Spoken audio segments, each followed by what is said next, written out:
All praises to Yahawah, bahasham, Yahawashi, bahasham, Rakha, Kwadash. Double honor to the apostles and elders, the great millstone that rule well, laboring the word and doctrine, shalom, meaning peace. May that be into the elect of the nation of Israel. Now, a quick hit in this, Lord willing. This is literal. This is literal. You plantation Christian bug outs. So, when I say this is literal, I'm talking about the 144,000 of all the tribes of the children of Israel. As it reads, some things that are written aren't necessarily literal.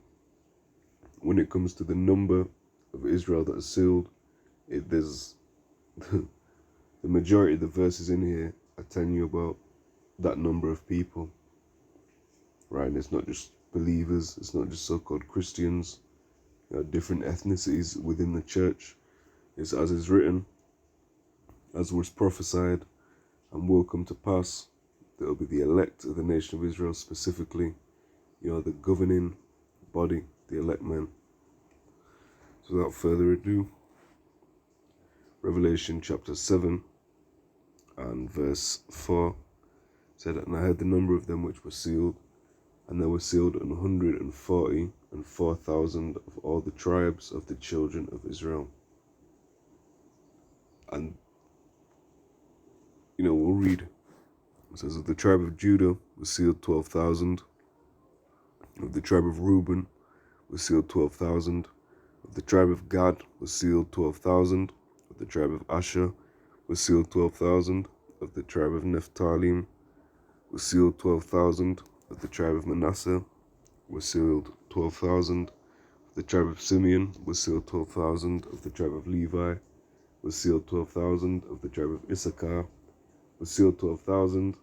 Of the tribe of Zebulun was sealed 12,000. Of the tribe of Joseph was sealed 12,000. Of the tribe of Benjamin was sealed 12,000.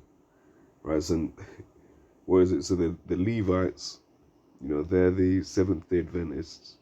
The Naphtali, they're the original Catholics. The Simeonites are the Protestant. Well, this makes sense, man. What is the symbolic meaning behind it? Who are all of these people? Whereas, we get clowned for pushing the chart, which tells you, and which is prophetic. Genesis, the 49th chapter. That's not talking about Christians. This is where you usually hear a Christian say, well, no, that's talking about the Israelites, but this is talking about the Christians. But this is a new level of bug-outedness. So Revelation 7 and 9. "After this I beheld, and lo, a great multitude which no man could number, of all nations and kindreds and people and tongues." So this is where people tend to say, see, those are the Israelites, but this is the Christians. "All nations and kindreds and people and tongues stood before the throne, and before the Lamb, clothed with white robes and palms in their hands." And to put it plainly, all nations, Israel was scattered among all nations. Read Deuteronomy 28:64. "Would be scattered among all nations, whether the Lord would lead us to serve these other idols, wood and stone." So it's prophecy of all nations, all kindreds, all families of the earth. Israel was scattered among, even becoming intermarrying, and then therefore the offspring being the seed of their father, looking like unto the other nations, and people and tongues, because Israel was scattered among all lands and took on all languages. You can read about that in Acts, the 2nd chapter, when the Jews came together. It says, Jews, devout men, out of every nation under heaven. And there was, they were given there was intercession, where they could understand tongues, understand different languages.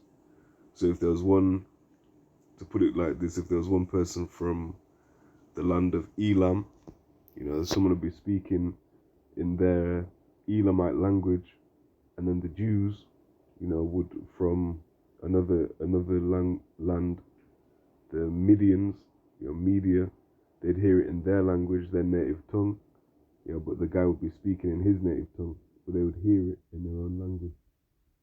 So that was something that happened at the Pentecost. And that's an example of Israelites being of all tongues. So even in this, where people tried to stretch it before, there's no way you can go that way. Revelation 5 and 9. It says, "And they sung a new song, saying, Thou art worthy to take the book, and to open the seals thereof. For thou wast slain, and hast redeemed us to the Most High by thy blood out of every kindred, and tongue, and people, and nation." See, out of, because our people, again, were scattered among. So I don't see how you can get that, that when it plainly spells out every tribe and names them. No, brother, these are Christians.